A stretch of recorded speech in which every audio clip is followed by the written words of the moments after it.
Hey, everybody. Before we get started today, I just want to give a quick disclaimer that we are talking about death. So if that's something that you do not want to hear about or participate in, now is your time to get out while the getting is good. Thank you so much.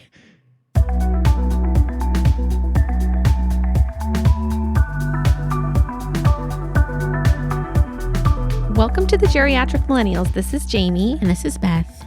And we are two oldish, youngish ladies that are part of a club that sucks. Yeah. Jamie's a recent member, and Yeah. I think we should talk about it. Yeah. Today, we're talking about being in the Dead Dad Club. Yeah. It's not fun. And especially this time of year, I like to often think about and reflect on grief. Yeah. Because it rears its ugly I head. just keep saying over and over.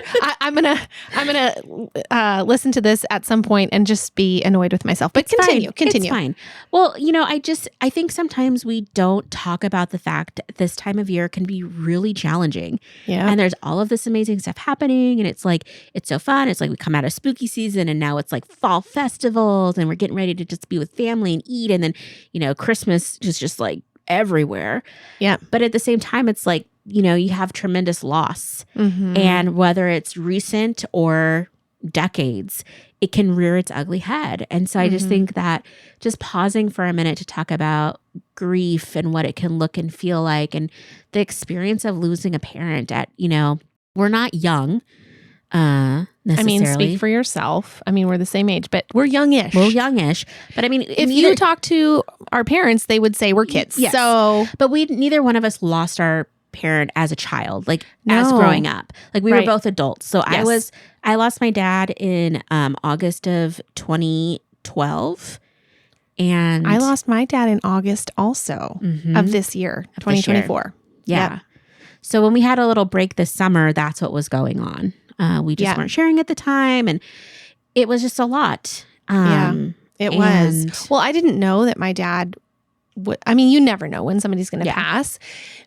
Well, sometimes you do. They get put on hospice care, and you know that the end is near for most of the time. But I knew he wasn't doing well, and so we had that trip planned for some time. And as it got closer, I was thinking, this is important. We need to go. This is a good time to go. And then it turns out that we got to be there when he did pass, and we were there for his last days. I got to actually be with him in the room when he took his last breath. All of that, I feel like was a real gift for me to be able to be there, because my parents live really far away from me. They live in Central America. I live in Washington State in the United States. And so it takes 2 days to get to my parents. It is expensive, and it is very, very far away. It's not something that we can just do, very often. And so, not that I wanted my dad to die when we were there, but the fact that we were already there and that's what happened felt like really good timing. Yeah. For our trip to be at that time. Yeah. And so, death is a mofo. It is weird. And it's something that until you experience it, it brings up emotions and feelings that are unlike anything else. When my dad died, he had been in the hospital. Let me rewind. So I had come back from living in South Korea, and my dad was kind of sick. So I was just kind of helping take care of him for about 6 months. He had some mini strokes, and we were just trying to figure out what was going on with him. And it got to be where he really needed consistent care, and I was kind of that person. My mom was working, I was not. So I was helping. Were you living with them? I was living with them, and I was helping out, and it was so hard because you just see your parent in a new way. Yeah. It's very different when all of a sudden you're helping your dad to clean themselves up, to take care of he was having bladder problems. So I was helping him to get diapers and things like that. It was a lot. And my saving grace is that whole time I had been praying. I'm please, Lord, don't let me see my dad's junk. It never happened. There was one time I knocked on the door. I was like, Fred, what are you doing? And he's like, oh, I'm going to the bathroom. He was using the whatever, the urinal. Urinal. And I was like, Dad, you could have just said, give me a second.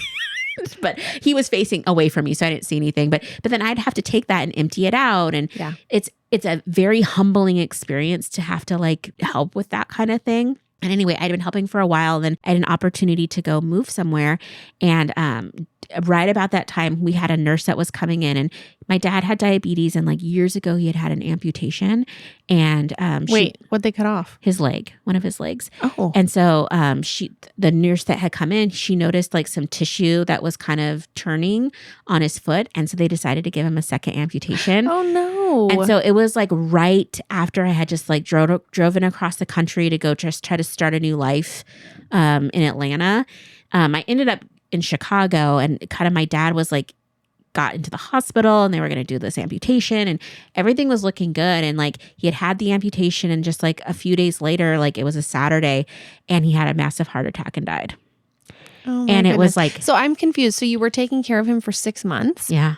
And you moved at the end of that 6 months. Yeah. And at that point that you moved, was it because like, did you feel, it was just did you not know, like, did you feel like he was going to just live, this was his way of life? You didn't expect him to. I didn't expect him to die. He wasn't dying. He just was in poor health. He was in poor health. Okay. He wasn't dying, but he was definitely like not, I mean, they had in-home care. They were kind of working through his problems. They were like taking better care of him. Okay. I thought it was like a kind of like a good opportunity to go. But I remember like as I was leaving, because I was driving with a friend across the country, I looked at them in the face. And I'm like, I'm never going to see my dad again. And I took a picture, and it was like super and traumatic. It was true? It was true. And did you feel like you were saying goodbye to him forever when you said goodbye that time? Yeah. You knew? Mm-hmm. Oh. Like I don't think we've ever really talked about this. Yeah. I was in the car with my friend, and they were just like, they had moved across the country already. And so they're starting a new life with their family, and they had gotten a car, and we, it was like a whole thing. And we packed up a bunch of my boxes of stuff that made no sense to take. And it was like a full car. And we're like, we're going to drive across the country. I mean, I literally called my family member that lived in Atlanta. I'm like, hey, like I have an opportunity to like come down there. Could I live with you guys for like a month and just try to start over there? And they're like, sure. So we just went. But I remember being in the car, and we finally got out of town because we were saying bye to different people. And I just was like looking out the window. I'm like, I'm never going to see my dad again. That's the last time. And so he was fine for a while. They decided that they were going to do the amputation. I remember I had friends that would visit him and stuff. And like during that time, I was just like living in, Atlanta. And I was just, my family's house became like a respite for all of the care that I was giving, because caretaking is like nothing else, like when you're taking care of people. And I was so tired. And then I had an opportunity for a job in Chicago, which I had another family that lived there. I'm like, hey, I have an interview. Can I come, be with you, stay with you? They're like, yeah. So I had driven up there, and I'd been in contact with my dad, and he was doing okay, but he had some strokes. So he was just different. He wasn't 100%, but again, they had care. And anyway, I was just about ready to start the job. My dad had the amputation, and on a Saturday morning, like everything felt okay. And then I looked at my phone, and there was like 7 missed calls from my mom, missed calls from my brother, and about 80 text messages. Like it was crazy. I mean, I'm being a little bit facetious, but it was just like, I just knew. I'm like, I'm going to make this call, and my life is going to change. And I remember my family member, like his sister my aunt was sitting in a room across from mine. And Saturday morning, we're just getting ready to like do brunch. And I call my mom, and she's like, Dad died. Yeah. And I was like heaving, sobbing. Like it felt like my heart was ripped out of my chest. Yeah. And I just look at my aunt, and I feel so bad, because I'm like, my dad's dead. That's what you said. I was like, my dad just died. She's like, oh my gosh. Oh my gosh. And so it's just like the grief overcame me. Like I went into shock at one point. And not like shock in the sense of like I didn't have to go to the hospital, but like I could feel I was not in my own body. Like I had to sit down, I had to drink water, I had to like, it was not great. And it was just like nothing I had ever experienced before. I've never experienced that level of loss in my life. Yeah. And it is pretty huge to lose huge. A parent. Yes. And and again, I wasn't young, but I was only 31. And it was just like, you just all of a sudden, it's not just that you lose your parent, you lose the future with that parent. You lose all the future memories. I'm not married now, but I wasn't married then either. My dad loved kids. So I knew he was going to be an amazing granddad and stuff. I remember talking to him just like, 7 months early, like, Dad, just give me like a few more years and I'll pop out a kid for you to play with, that kind of thing. And it was just like, all of that's gone. It just all disappears. And so it's heart-wrenching and horrible. And the funniest part about that experience though is that my aunt, it was her birthday weekend, which is awful already. Yeah. And was this her brother that died? It's her brother that died. Okay. And my cousin and I had bought her Bernie Mac tickets to see, we bought Steve Harvey tickets. So we had bought Steve Harvey tickets, like a comedy show. Harvey? Okay. The guy that does Family Feud, he was on tour and she likes him and the Kings of Comedy, whatever. And so I'm shut down. And then I take a nap and we need to get ready for the show. My cousin had come over because everybody was kind of just surrounding me with love. And I get up, I'm like, so we're going to go to the show? And they were like, what? I was like, we paid good money for those tickets. We should just go. And I just remember we went to, I can't remember what theater it was, but we're just in there. And it was at one point I'm listening to these guys do bits. Yeah. And my dad had just died. I'd forced them all to go to the to the show. Did it feel surreal? It was so surreal. We had a code word in case we needed to get out of there. But it was the craziest thing. And it's just and then the next day you wake up and he's dead. He's gone. Yep. So, but I'm so thankful that you got to be with your dad. I can't remember the last time seeing my dad, talking to him on the phone. I think I was on a bus and I just was checking in because he was in the hospital. And it's just it's just wild. Yeah. Because I live away from my parents and because my parents are older, I mean, my dad was 82 when he died. Okay. My mom's in her 70s. And so, and also just because of life, I always wondered if this was the last time anytime I would see them, because I could only count, on one hand how many times I'd see them in a year. Sometimes I wouldn't see them in a whole year. Yeah. Because they didn't come to visit or we didn't go there. And so I would always feel so emotional saying goodbye because I would think, what if this is the last time? Is this going to be the last time? And I think being there was a gift for me because I wanted to be there. Yeah. I really did. I wanted to be there. And, our whole family got to spend time his last days with him. And because we all knew that he wasn't doing well. He was diagnosed with cancer in the spring and had a surgery. We had a lot went into that health crisis. I mean, I was in Mexico with my dad trying to navigate the medical system in Mexico to get him the care that he needed. And that's a whole other episode, but he ended up having a surgery in Mexico. And then that was it. That was the last time he saw a doctor or anything. And then it was after that we were told that he had cancer. We didn't even know he had cancer. Gosh. We knew that he had something that was like a tumor or an ulcer that needed to be removed because it was obstructing his stomach. And so anyway, he ended up having stomach cancer, and then that just progressed. It just progressed. So we knew that he wasn't doing great. I knew that. I wouldn't say that my whole family believed that. But anyway, so we had planned to go in August, and it just, I think I'm kind of rambling, but so what happened was, we had planned to go, and then the rest of my family decided to come and be there at the same time. And so it all worked out that the whole family got to be there, all of his kids, almost all of his grandkids.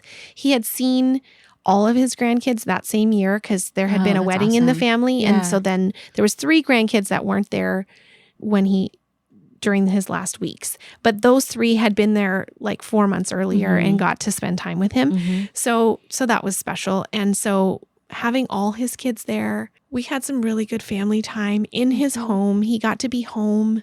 It was very special. And then we knew that he was at the end of his life. And then I asked if they would want to put out an invitation for people if they wanted to come and say goodbye to him. Wow. And my mom said, yes, let's do that. And so there was just a steady stream of visitors. There was a couple days where people came and they got to tell him what he meant to them and encourage him. And just it was beautiful. That's really powerful. That they got to, and everybody that came, he was still alert. He was still awake. He was totally weak, but he was able to engage and, impart words of encouragement to every single person that came. And there was and I got to be witness to that because I was right next to him, just kind of, I wanted to monitor, like if there was a point where he needed to go to the bathroom or if it felt like too much and he really needed a break, like I wanted to be there so I could navigate that. And so I got to hear all these stories and all these things that people shared and ways that he had touched their lives. And it was so amazing. So cool. Yeah. It was beautiful. So, yeah. That's one of the weird things about when someone passes, especially like, I mean, I'm so glad he got to hear it, but like usually you hear it after the fact at the funeral. Yeah. And it's like, it is so weird because like my dad was in bands his whole life. And when we had a big, for his funeral, like we did a normal like funeral, blah, blah. But the after party was just a jam session with his friends and stuff.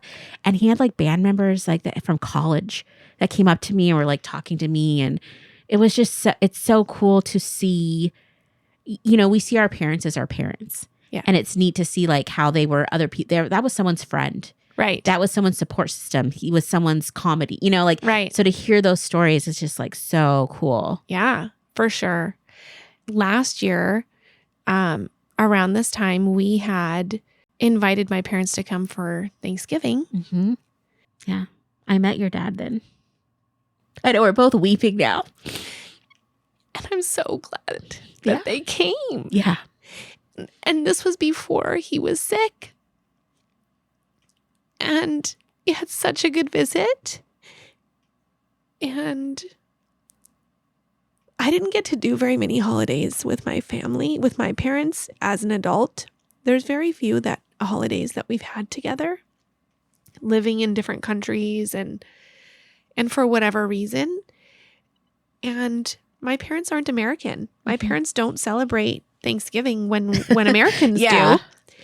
And I have had my parents for Thanksgiving. I remember for sure my mom. I don't even know if my dad was there. He might have been when we were in Hawaii for a Thanksgiving. But anyway, there's not a lot of Thanksgivings that we've had with my parents. And Tony was just like, he did it as like a gift to me. Without me knowing. And he sent me a text kind of randomly and was like, we're going to need to set 2 more places at the table for Thanksgiving. And I was like, cool. Like, who's coming? Who's coming to the party? And then he sent me a screenshot of their tickets. Mm-hmm.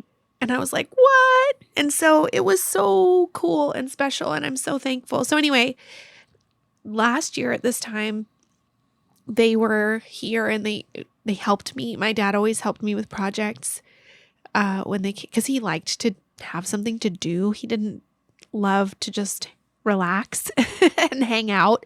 He liked to have stuff to do. And so I always had some kind of thing that he could help with that I didn't know how to do.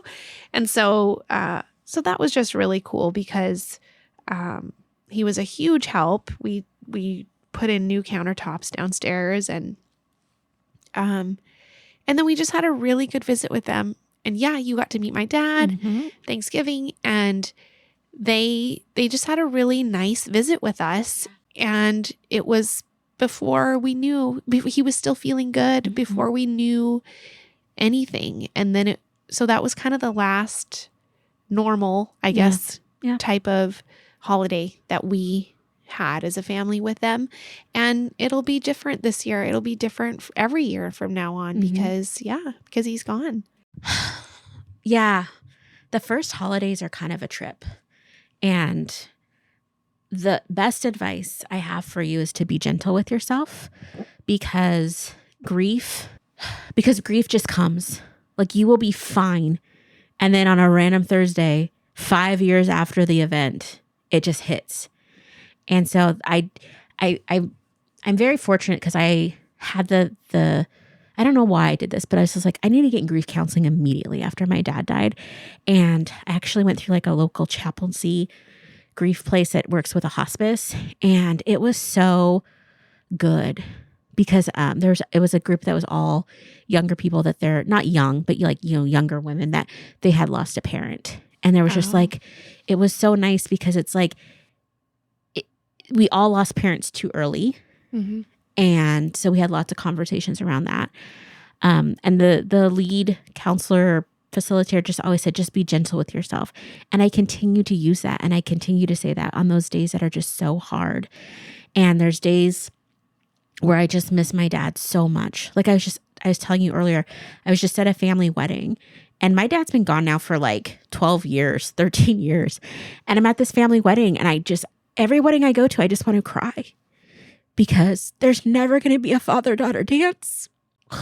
There's never going to be my dad giving me a speech. There's never, it just stops. And I think that's the hardest part is that there is no future with my dad. Everything is a memory now.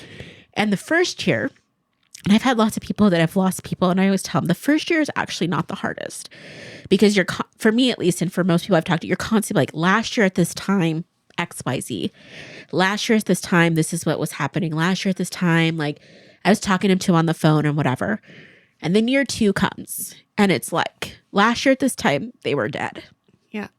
And it's just like such a trip because I just think it doesn't matter if it's been 2 days or 2 years. It just is hard. And it can be so challenging. And there's something different about losing your parents because I've lost all of my grandparents at this point. And I've lost people that are really close to me.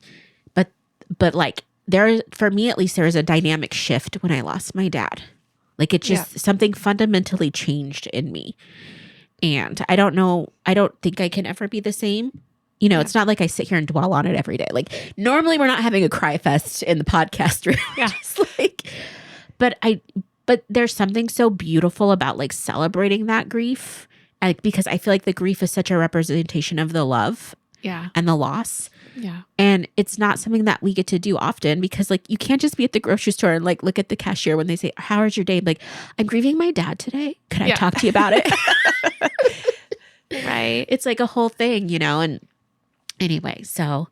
I think it's good though. I think that the age that we're at, there's a lot of people in our age bracket that have lost a parent or both. And I mean, my husband lost his dad when he was a child. My husband was like 11 years old when he lost his dad. And that's a very different experience. Oh my gosh. But he's still so sad about it, you know, and he still misses his dad and just, and this is, I mean, he's in his 40s. And so it doesn't go away. No. I know that. And I do think that there's just going to be more and more of us who are a part of this club that we don't want to be in, but it's the reality of the season of life that we're in. I mean, our parents are getting older and you never know. I mean, people die. There's accidents at and all things. Different. Yes. But for a lot of us, our parents are either dead or they're slowing down. They're slowing down and they're getting to the age where they're just more health issues and they're just more vulnerable to things because they're getting closer to the end of their life. It's just it's the circle of life, and it is hard. Well, it's the flip side of that too is now we're becoming the heads of our households. Like the heads of the family.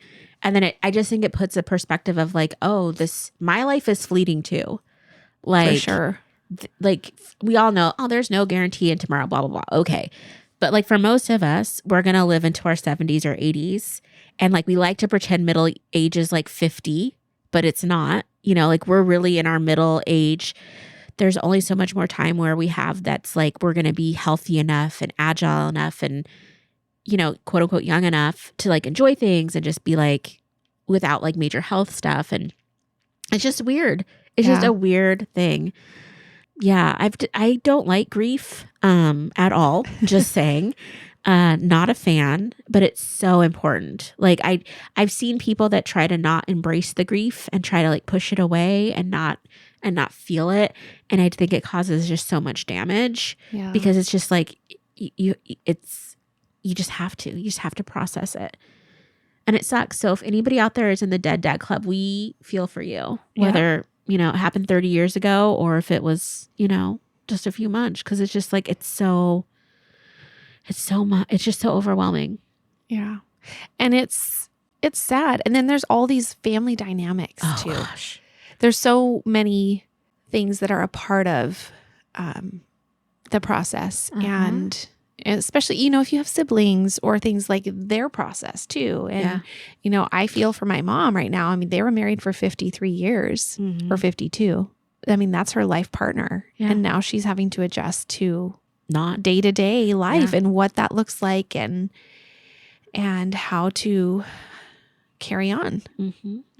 It's hard, but we don't actually talk about it a lot either with just in life, day-to-day life. So, I mean, you and I haven't had this conversation really before, and I'm glad that we are. And so, I think it's just so critical. And it feels sometimes like so many people are just in it by themselves, maybe because like they can't, it's not a pretty picture, right? It's not easy to talk about.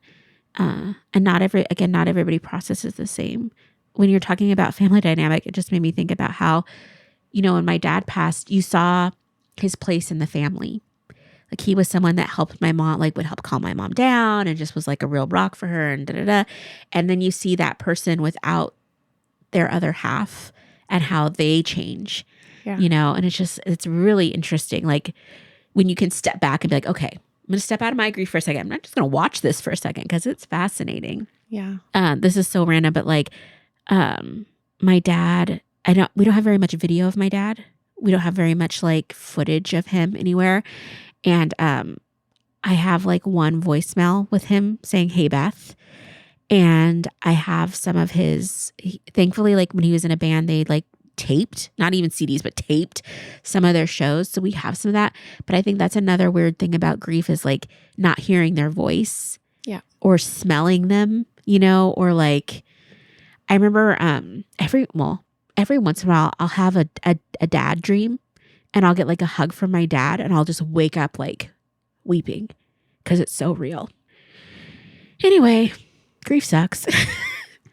But that's a cool dream though, to have a dream where he gives you a hug. It's like my favorite surprise because I don't know, I can't force it, but I don't know. It's just, especially after a long period of time, it's just like you've just missed them. And it's like like sometimes it's like, I know what my dad sounded like, but it's to recall the sound of their voice can be like not difficult, but it's not right there because it's been so long. Like I haven't made a new memory with him in, a decade. But yeah, those hug dreams are like something to be like celebrated because again, you never know what's going to happen. And then it's just like, just like a couple months ago, I had a dream where I was just hanging out with my dad in the dream, and it's just like, that's cool. I mean, your brain knows it's not real, but your heart doesn't. And so it just feels so real. Like, wouldn't that be nice just to have one more great day with him? Yeah. Where he's like healthy and could like walk and, but that's not how it works. So anyway, this was super fun. But I think it's so necessary, Well, we do. This is the realness of life. It is. And we are keeping it real. This is what we're going through. And I want to talk about some of the real stuff too. And like the heart, not that, and what we talk about is not real, but some of the harder things that are a part of the season of life. So absolutely. Well, thank you for your honesty and your vulnerability. Same. Thank you too. Love you. We missed our dads.